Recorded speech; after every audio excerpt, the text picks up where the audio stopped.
Então, Eduardo, estamos aqui na Casa Branca. A gente, obviamente, não pode filmar lá de dentro, mas acabamos de sair, de passar basicamente o dia inteiro em reunião hoje. E eu acho que vale a pena a gente explicar para as pessoas o que é que a gente faz aqui, né? Porque muita gente não sabe o que você está fazendo aqui, acha que você está a passeio, que a gente está a passeio. Eu acho que vale dizer o que é que a gente vem fazer aqui. É tomar chá com Trump, é tomar café com Trump? Olha, pode ter certeza que não é turismo, né? Inclusive, eu acho que foi um grande tiro no pé essa tentativa de confiscar o meu passaporte e me obrigar a ficar 100% do tempo aqui nos Estados Unidos, porque agora eu estou 24 horas por dia focado nessa missão. E a nossa missão é trazer verdades para cá, trazer os fatos, trazer você que vai para a Avenida Paulista, né, essa foto, ou de você de Copacabana, para a gente mostrar que não é uma coisa sobre Bolsonaro tão somente, é sobre todo o país, mais de metade do país clamando por liberdade. Então a gente leva fatos, a gente conta com diversas pessoas e essa é a construção política necessária para que a gente chegue no resultado que a gente espera,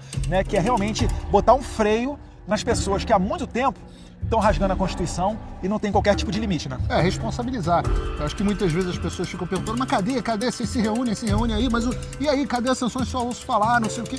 Então é importante que as pessoas entendam que aqui é um processo sério, né? Hoje a gente trouxe aqui um calhamaço desse tamanho, com as decisões do Alexandre todas traduzidas de forma juramentadas, a explicação, a jurisprudência para as medidas que são tomadas, quais foram os indivíduos que tiveram seus direitos violados, de que forma. Então é um processo. E a Casa Branca não é a casa da Mãe Joana, não é? A gente não toca a campainha ali, Trampão, sanciona aí o Xandão pra gente.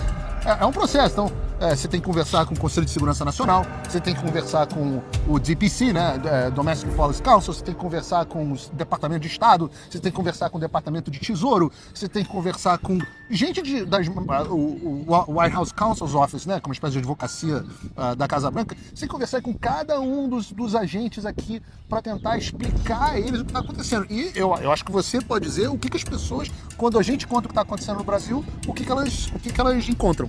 O que elas acham? De fato, é difícil você traçar um paralelo com os Estados Unidos. Eu tenho que aqui render as homenagens ao Paulo Figueiredo, que ele é muito mais entendido de legislação americana do que eu, então ele consegue trazer essa ideia melhor para apresentar para eles. Algumas pessoas até já têm uma certa noção do que está acontecendo, outros ficam totalmente surpresos, porque eles vêm com algumas soluções que seriam jurídicas numa democracia normal, mas quando eles falam, a gente fala, já tentamos isso, ou isso não consegue no Brasil por conta dessa ação de alguns tiranos lá. Então, esse esclarecimento ele é vital para eles entenderem e chegarem à conclusão de que realmente não tem outra saída senão sancionar para colocar um freio nesse tipo de gente.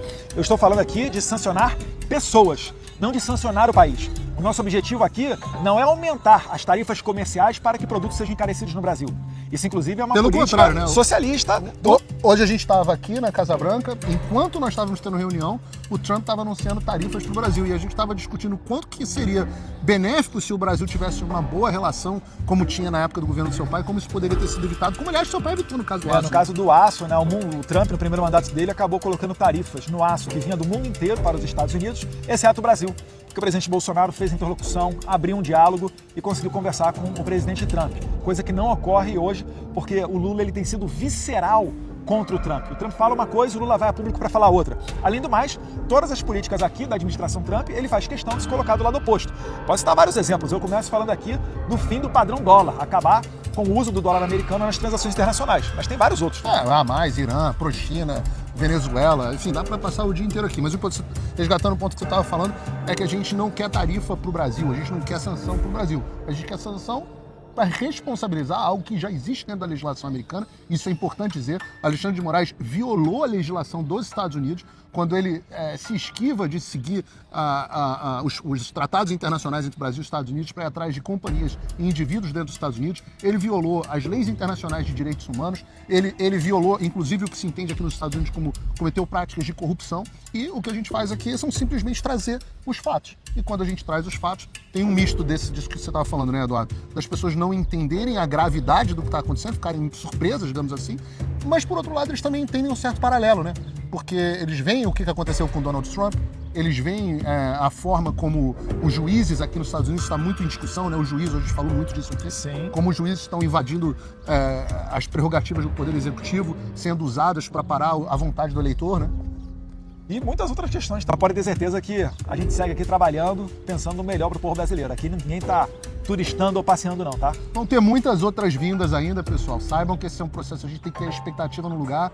A gente está tratando de várias coisas diferentes. Tem visto, cassação de visto para vários indivíduos, um processo que talvez saia primeiro.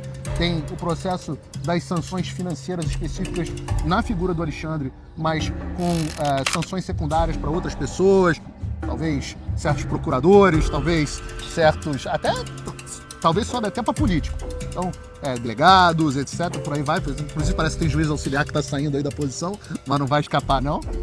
Então, as pessoas têm que entender que isso é um processo que ainda vai demorar alguns meses, talvez possa vir mais rápido do que a gente imagina, mas aqui a coisa é feita com seriedade, né? É isso aí.